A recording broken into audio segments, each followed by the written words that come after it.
What's up, Comic Book Nation? New year, new studio, new time. The top 5 stories from the past 24 hours are coming to you live at 7 p.m. Eastern Time today and every weekday in Comic Book Now.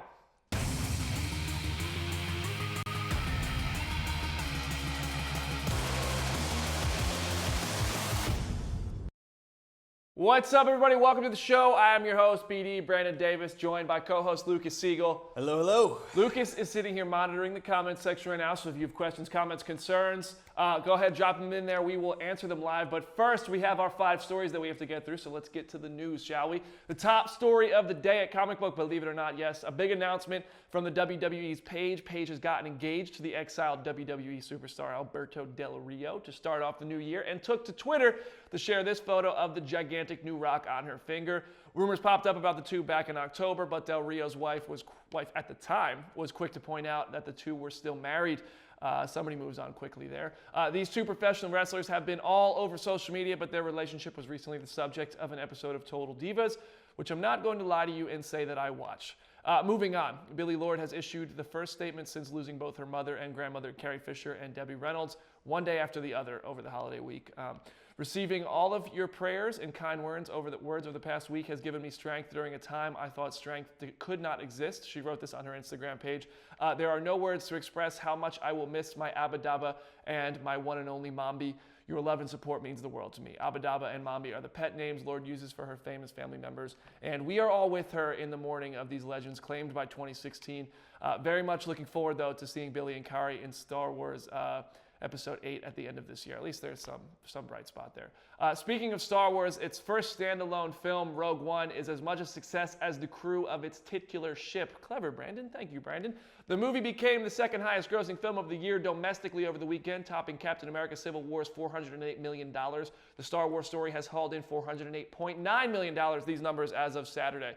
The current champ is Finding Dory at $486.2 million in its entire run, and I'm betting Rogue One will dethrone the Blue Tankfish, with Underworld getting some really not good reviews coming out this Friday, and XXX not really posing much of a threat for another 3 weeks to the Star Wars powerhouse. The next 3 weeks basically are Rogue One's to command. It's already been at the top spot for 3 weeks, beating newcomers, Passengers, Assassin's Creed, Why Him, among others. It really seems like no one could stop Rogue One, except for Darth Vader. Some bittersweet news for DC fans. Ben Affleck has shared some insight about the status of The Batman movie, and apparently it's basically nothing but a logo right now. It's not a set thing, and there's no script, Affleck said. If it doesn't come together in a way I think is really great, I'm not going to do it. Wait, what? Not going to do it? Well, Affleck does know a thing or two about making bad movies because they're rushed, which he was quick to point out and even joke about when I spoke to him on the Justice League set. He adds, I'm not going to write and direct anything that I don't think is good enough to be made. Going on to say, I'm definitely going to make sure I have something that is special. There's not enough money in the world to make a mediocre version of Batman worth it. While we all want to see the Batman movie, none of us want to see a lackluster or controversial DC movie again. A solid take on the Caped Crusader is the movie we not only need, but also the one we deserve. Finally, before we turn it over to the comment section, some big news for Marvel fans. Doctor Strange has seemingly been confirmed for Thor Ragnarok. Yes, MCU continues to slay. If the post-credits scene from his standalone debut wasn't enough, a new letter from the D23 fan club says Thor Ragnarok in November brings together Thor, the Hulk, and Doctor Strange to face off intergalactic baddies, both familiar and new. This probably indicates that like the Civil War stinger at the end of Ant-Man, the scene we saw at the end of Strange will be included and expanded upon in Thor Ragnarok as the Asgardian seeks out Loki and old Pops Odin. But the big question is, will Thor recognize the Eye of Agamotto from that little dream he had in Avengers Age of Ultron when he suddenly knew everything about the Infinity Stones? And does that mean Thanos is going to be there? And this is where Infinity War starts, and Adam Warlock, is that you? Okay, that was a lot more than one question. But speaking of questions, great segue, Brandon. Thank you, Brandon. Lucas, what's up? What's the comment section? I'm thanking myself, yes. We're it's both a big on show. Camera now. You I'm can excited. Thank me. I'm excited. Okay, what is the comment section looking like? What are they talking about? We've got tons of comments. Let me Thank guess, you guys Matrix so 4. much. I haven't actually seen a Matrix 4 one yet, right. so now, of course, I'm going to see 20 of them. That's okay. We want it. Thank you guys for your comments. Please keep them coming. We're going to answer as many as we can. And any we don't get to, Brandon and I will be in the comment section afterwards to give you guys a little more heads up. I got to start off with loyal viewer, our friend, Sky Patterson. Sky, what's up? Sky's got about 12 questions, so I'm going to pick this one. And he asked if there is a chance of an X-Men movie reboot. Oh, man. I feel like we've gotten this question before. I don't think there's going to be a reboot. I think Days of Future Past was the closest thing when you get to a reboot. Like, I mean, if you think about it, that was a reboot. And they recast some core characters. You had new Cyclops, new Nightcrawler, new Jean, and everybody's Game of Thrones stepping in. Yeah. But I think that with X-Men Apocalypse, that was the start of their basic reboot. I think that Logan is not really going to be affected by that because it's so far in the future. But I think we're going to start to see New Mutants and Deadpool, and that's going to be the continuation with Deadpool being at the forefront of like, it's going to be their tentpole going forward. Yeah. I don't think it's a reboot. I also like that they're kind of doing the comic book sliding scale year to year where like 2 years has passed and a decade has passed somehow instead. Yeah. I actually really enjoy that, and I hope they keep that up. Well, I mean, I don't even know if they're going to be telling their movies in chronological order anymore because Logan's the 2024, 29, whatever year, and X-Men Apocalypse was not that far, so I think, whatever. No reboot is my short answer. Yeah, what absolutely.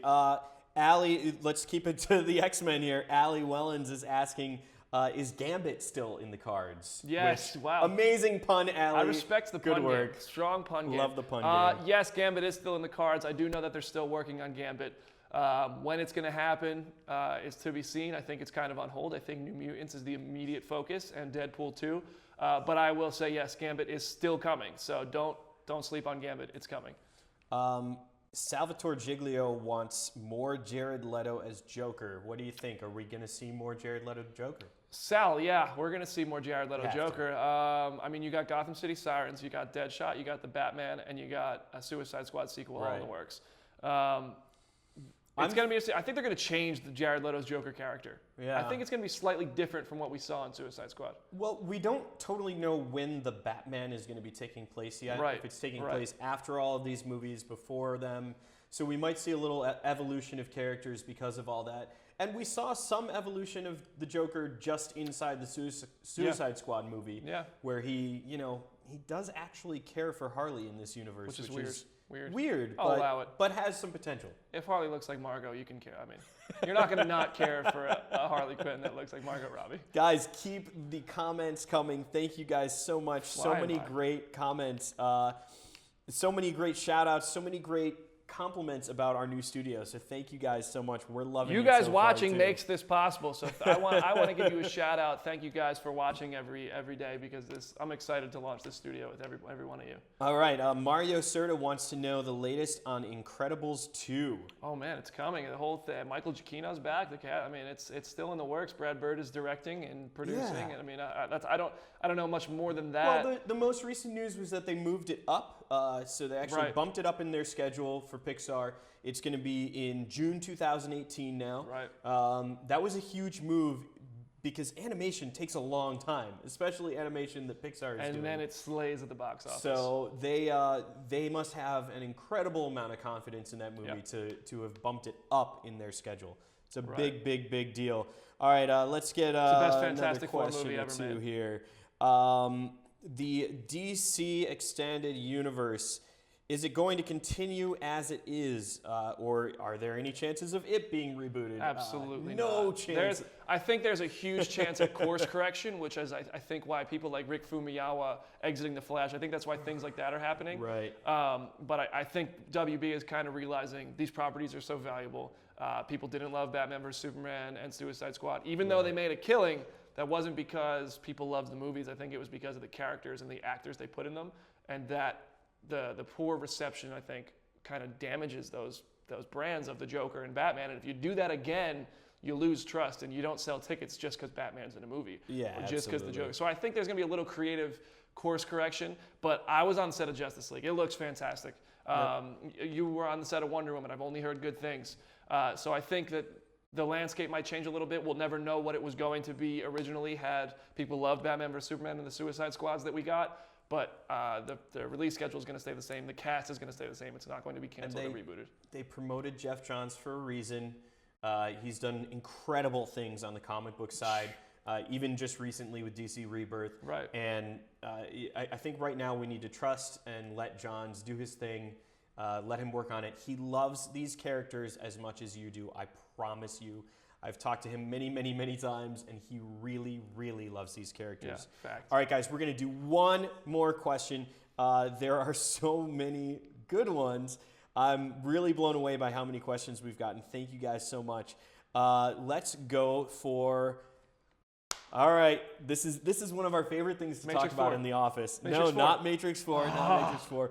Bobby Glaspie, sorry, buddy. He's a loyal viewer. Ask us if they have found a replacement for Hugh Jackman as Logan, and I'll extend the question and say, any personal picks? I know they haven't recast him yet. Right. I can't imagine they're going to do that anytime soon. But I do have personal picks. Yeah.